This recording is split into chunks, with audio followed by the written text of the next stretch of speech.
nga ba mag-order sa Lazada at magbayad gamit ang Maya? Also, paano ka makakakuha ng mga vouchers at promo dito sa Lazada?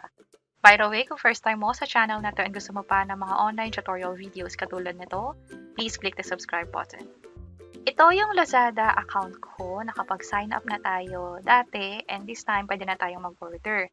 Halimbawa, may hinahanap akong item dito sa homepage. I-search ko lang siya. Let's see. Halimbawa, baseball cap. Ito. Kung sakali merong ongoing na promo, halimbawa 55, 66, 77, or hanggang 12 na sale, hanapin nyo lang yung may logo or icon na katulad nito. Ngayon kasi ay April 4 sale or yung 4/4 sale. So, nakikita ko 4/4. Tap ko lang yan. And then, i-add to cart ko na. So, mamili lang ako ng kulay. Halimbawa, itong white. Add to cart natin. Also, dito may vouchers. Na-collect ko na siya, kaya ang nakikita nyo ay collected. Pero kung may button dito na collect or claim, i-tap nyo lang yon para makuha nyo yung vouchers.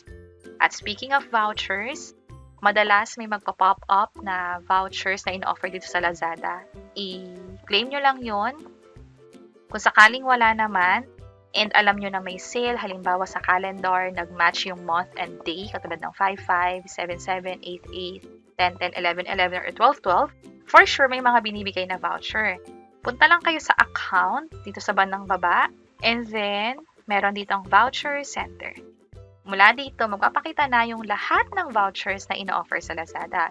So, halimbawa, walang nagpapakita sa inyo or walang nagpa-pop up na vouchers, pero gusto nyo malaman kung meron bang voucher na binibigay, yun nga lang, hindi nga nagpa-pop up, pwede na kayong pumunta rito at i-claim lahat ng yon.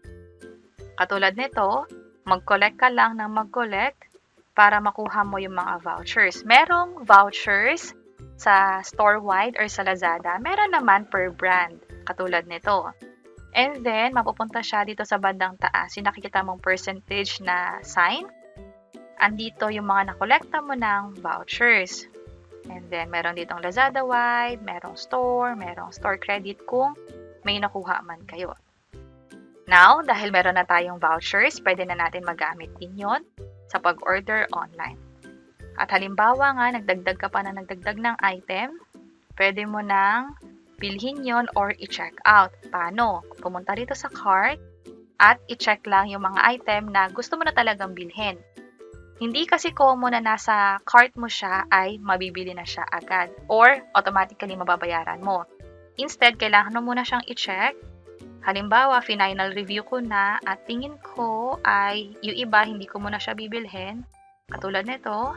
At ito din. Kasi may mga napili na ako dito sa bandang baba. Halimbawa, gusto ko pang mag-add ng item na isa nito. Add to cart ko lang. And then, punta tayo dito. Yung mga na-apply na voucher, makikita nyo dito sa bandang baba, sa gilid, vouchers, and then apply. Tap ko yan. Ito yung nakuha natin or i-apply natin for this transaction. Ang ginagawa ng Lazada ay yung pinaka-best na voucher para dun sa mga store at items na napili mo ang ibibigay niya sa'yo. Pero kung may nakikita kayo dito sa bandang baba na applicable voucher pa o yung mga naka-green, pwede nyo ring i-check yon. Sa akin, okay na ako dito. Check out tayo. At mapapansin natin kung magkano ba yung talagang nabawas sa mga items natin. Halimbawa, from 9 pesos naging 6 pesos na lang. Also, dito, 23, 141. Oops, balik lang ako kasi para may nakalimutan. Ito, kailangan ko siyang i-check para mabili ko talaga siya.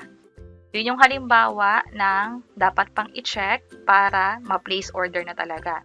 Pag nag-place order, final na yon na mabibili. Pero may chance pa rin kayong i-cancel later on. Dito may nakuha pa akong free item. Ito naman from 1,100 naging 973 na lang. At meron ding shoes dito.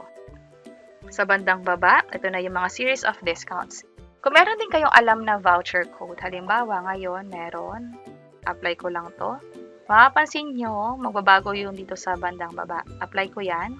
At nabawas yung 207. Yun nga lang, napalitan niya yung isang voucher ko. Mas mataas yung binibigay nun. So, i-remove ko na lang. At nabalik na siya sa 307 na discount on top dun sa free shipping at store discount pa. So, tingnan natin kung may mga binibigay pang voucher per store. So, okay na ako. So, patong-patong na voucher plus free shipping dito. Sa pag-order ko, pwede na ako magbayad. Cash on delivery, pwede to. Lalo kung gusto mo nga naman yung mas safe. Kung kailan i-deliver, doon lang magbabayad. Pero sa experience ko, or minsan may mga promo pa, lalo kung meron sa Maya, pwede nyong ilagay yung Maya or GCash. For this video, try natin yung sa Maya. Confirm selection ko lang. At napili na nga natin yung payment method na Maya. Hindi pa dyan natatapos, hindi pa pwede i-place yung order.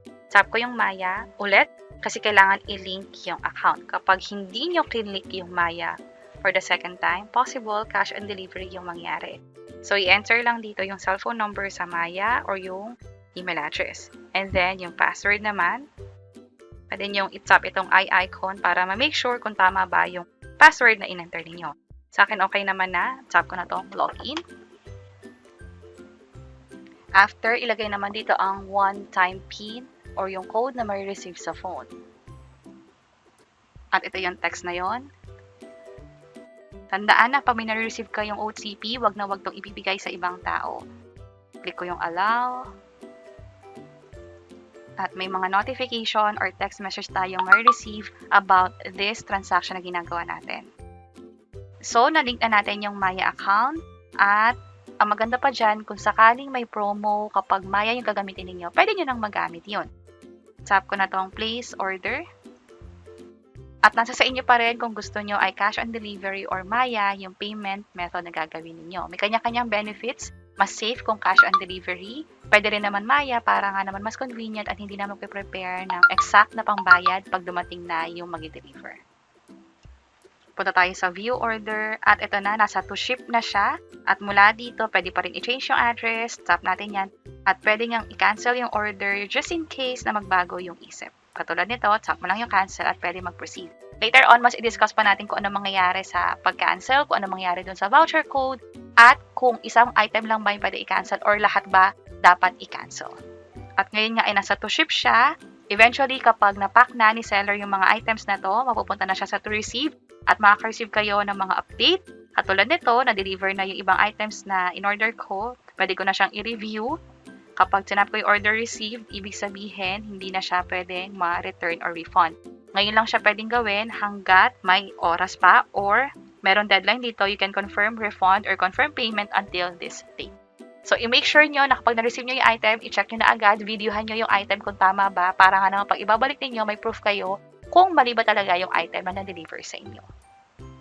Also, kapag sinak nyo yung Maya, makikita nyo na nabawas na nga dito yung pera na ginamit na pambayad sa Lazada. Idagdag ko na rin very quick, halimbawa, nagbago yung isip ninyo, pwede nyo pang baguhin yung address or i-cancel. Kung sakaling change address, i-tap nyo lang to. At pag-tap ng add address, at ilagay dito yung detalye ng bagong address at recipient. Pero again, mas maganda na nagawa nyo siya bago pa i-place yung order kasi pwede nyo lang gawin once yung pag-change ng address. Yung isa naman is yung pag-cancel. Tap natin to.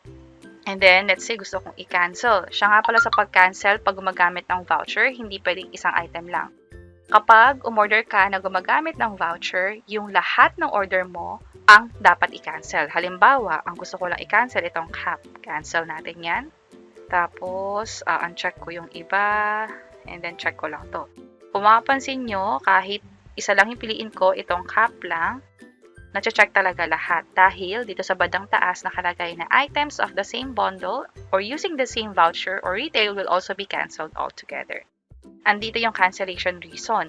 Pwedeng seller to request the cancel or delivery time is too long pero hindi yan applicable for this. And change combined order pwede rin or pwede rin yung change of payment method. Tingnan natin kung ano yung mangyayari kapag kinancel. Confirm ko to and then proceed tayo. Confirm natin. Successfully submitted. Let's see kung gaano kabilis. Successfully canceled. Canceled by buyer. Reason change of payment method. And then close ko lang to. Punta tayo sa cancel details. Lahat ay cancellation approved na. So, mabilis na cancel. For this case, pag pumunta tayo sa account natin, and then returns and cancellations, andito yung cancellations, at lahat nga ng yon ay na-cancel na. Kung sakaling gusto ko siyang bilhin ulit, halimbawa ito, tap ko lang yan, add to cart, uulitin nyo lang ulit lahat ng ginawa nyo kanina I-add to cart nyo lang lahat and then i-place order nyo lang. Then dito. So check out and then i-make sure lang na dapat gagamit pa rin kayo ng voucher. Para nga naman masulit yung bili ninyo. Ito. So let's say na-cancel natin lahat at na-add to cart ko na ulit. Pwede na natin siyang i-place order ulit. At kung mapapansin nyo, kapag check out ko yan, yung voucher na nagamit natin kanina ay magagamit pa rin natin. Andito siya. Tap ko tong voucher at makukuha pa rin natin tong discount na 15% off maging yung sa free shipping voucher. So, ganun kadali, mag-add to cart, mag-place order at magbayad na rin gamit yung Maya. Just in case na nagbago yung isip nyo, pwede rin gawin pero tandaan na limited time lang ang pag-cancel. Kapag na-pack na ni seller yung items, hindi na siya pwede i-cancel pero pwede naman siyang i-return kung sakaling mali yung na-deliver sa inyo. At kung interesado kayo for that video tutorial, pwede nyo i-check itong mga video sa baba. Sana makatulong and see you sa mga next videos. Bye-bye!